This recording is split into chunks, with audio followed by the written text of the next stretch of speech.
السلام علیکم ورحمۃ اللہ وبرکاتہ۔ الحمدللہ رب العالمین والصلاة والسلام علی اشرف الانبیاء والمرسلین نبینا محمد وعلی آلہ وصحبہ اجمعین۔ عن ابی ہریرہ رضی اللہ عنہ قال اوصانی خلیلی صلی اللہ علیہ وسلم بصیام ثلاثة ایام من کل شہر ورکعۃ الضحی وان اوتر قبل ان ارقد، رواہ البخاری و مسلم۔ ابو ہریرہ رضی اللہ تعالیٰ عنہ سے روایت ہے کہ آپ صلی اللہ علیہ وسلم نے فرمایا، مجھے میرے خلیل صلی اللہ علیہ وسلم نے وصیت فرمائی کہ ہر مہینہ میں 3 دن روزہ رکھوں اور 2 رکعت چاشت کی نماز پڑھا کروں، اور یہ کہ لیٹنے سے پہلے وتر پڑھ لیا کرو۔ اور چاشت کا وقت شروق شمس یعنی سورج نکلنے کے بعد سے لے کر زوال شمس سے کچھ دیر پہلے تک ہے، اور چاشت کی نماز 2 رکعت سے 8 رکعت تک ہے۔ یہ گزشتہ ہفتے میں جو آپ کے سامنے درس ہوا تھا مؤکدہ سنتوں سے متعلق، اسی سلسلے کی یہ کڑی رہ گئی تھی کہ چاشت کی نماز اور چاشت کی نماز کے سلسلے میں جو آپ نے حدیث ابھی سنی، اس حدیث میں آپ صلی اللہ علیہ وسلم نے اپنے دوست حضرت ابو ہریرہ رضی اللہ تعالی عنہ سے وصیت فرمائی، کیونکہ ابو ہریرہ کہتے ہیں کہ مجھے میرے خلیل نے، یعنی مجھے میرے دوست نے، خلیل نے وصیت فرمائی کہ ہر مہینہ میں 3 دن کا روزہ رکھوں اور چاشت کی 2 رکعت نماز پڑھا کروں، اور یہ کہ لیٹنے سے پہلے وتر پڑھ لیا کروں۔ یہ 3 چیزوں کا ذکر ابو ہریرہ رضی اللہ تعالی عنہ اس حدیث میں ذکر کرتے ہیں۔ تو ان چیزوں کا ہر شخص کو اہتمام کرنا چاہیے کہ وہ ہر مہینے میں 3 دن روزہ رکھے، جو ایام بیض کے روزے ہیں، 13، 14 اور 15 تاریخ کے روزے، اور اسی طریقے سے 2 رکعت چاشت کی نماز، اور چاشت کی نماز 2 رکعت سے 8 رکعت تک ہے، اور یہ کہ لیٹنے سے پہلے وتر پڑھ لیا کرے، یعنی انسان کو چاہیے کہ بستر پر جانے سے پہلے وتر پڑھ کر کے، یعنی اپنی نماز، آخری نماز وتر کو بنانی چاہیے۔ اب یہاں آپ کے سامنے استخارہ کا ذکر ہو رہا ہے۔ استخارہ کے سلسلے میں آپ صلی اللہ علیہ وسلم اپنے صحابہ اکرام کو جس طریقے سورۃ الفاتحہ سکھایا کرتے تھے، اسی طریقے سے استخارہ کی بھی تعلیم دیا کرتے تھے۔ اور استخارہ 2 رکعت فرض کے علاوہ انسان پڑھے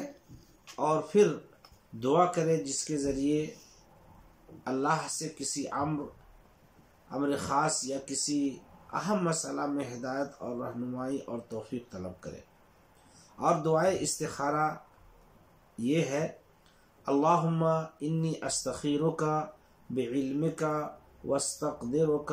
بقدرتک واسألک من فضلک العظیم فإنک تقدر ولا اقدر وتعلم ولا اعلم وانت علام الغیوب اللہم ان کنت تعلم ان هذا الامر خیر لی فی دینی ومعاشی وعاقبت امری او قال فی عاجل عمری او آجلہ فاقدرہ لی ویسرہ لی ثم بارک لی فی وإن كنت تعلم أن هذا الأمر شر لي في ديني ومعاشي وعاقبة أمري أو قال في عاجل أمري أو آجله فاصرفه عني واصرفني عنه واقدر لي الخير حيث كان ثم ردني به، رواہ البخاری۔ اے اللہ، میں تجھ سے تیرے علم کے ذریعے سے بھلائی طلب کرتا ہوں، اور تیری قدرت کے ذریعے تجھ سے طاقت چاہتا ہوں، اور تیرے فضل و کرم کی بھیک مانگتا ہوں، کیونکہ تو ہی قدرت والا ہے اور میں عاجز ہوں، اور تو جانتا ہے اور میں نہیں جانتا، اور تو غیب کی باتیں جاننے والا ہے۔ اے اللہ،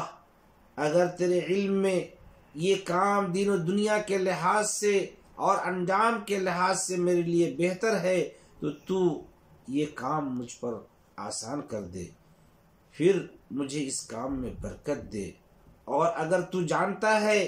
کہ یہ کام دین و دنیا کے لحاظ سے اور انجام کے لحاظ سے میرے لیے برا ہے تو مجھ سے اس کام کو دور رکھ اور مجھے اس کام سے باز رکھ، اور میرے لیے بہتری مقدر کر دے جہاں ہو، اور پھر مجھے اس پر راضی اور مطمئن کر دے۔ یہ جو دعا پڑھی گئی ہے اس کا معنی ہے۔ تو انسان کو چاہیے کہ جب اگر ایسے حالات اس کے پاس ہو یا کوئی دو امر ہو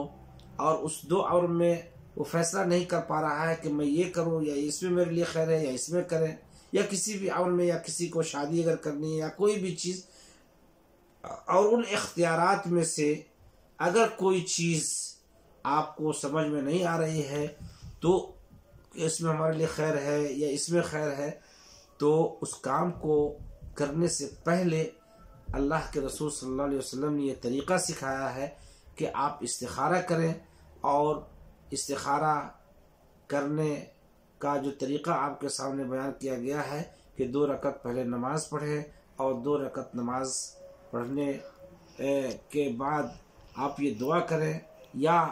اس نمازی میں سلام پھیرنے سے پہلے یہ دعا پڑھ لیں، اور اس دعا کو ہر شخص کو یاد ہونا چاہیے۔ اور انسان کو چاہیے کہ ہر شخص اگر کوئی امر سے اس کے سامنے آئے اور اس پہ وہ فیصلہ نہیں کر سکتا تو دعائے استخارہ یعنی استخارہ کی نماز پڑھنے کے بعد، یعنی اس دعا کو پڑھنے کے بعد اگر جو بھی کام کریں گے تو اللہ تبارک و تعالیٰ اس میں خیر و برکت عطا فرمائے گا، اور انشاءاللہ وہ کام آپ کے لیے بہتر ہوگا، اس لیے کہ اللہ تبارک و تعالیٰ ہی غیب جانتا ہے، اللہ کے علاوہ کوئی غیب نہیں جانتا۔ اس لیے ہمیں کسی بھی معاملے میں اگر رہنمائی طلب کرنی ہو تو ہمیں اور آپ کو چاہیے کہ اس دعا کا اہتمام کرے اور 2 رکعت نماز پڑھ کے دعا کرے، اور اللہ تبارک و تعالیٰ انشاءاللہ آپ کو کی رہنمائی کرے گا۔ اور جو کچھ بھی، یہ ضروری نہیں ہے کہ آپ کو خواب کی شکل میں آئے، نہیں،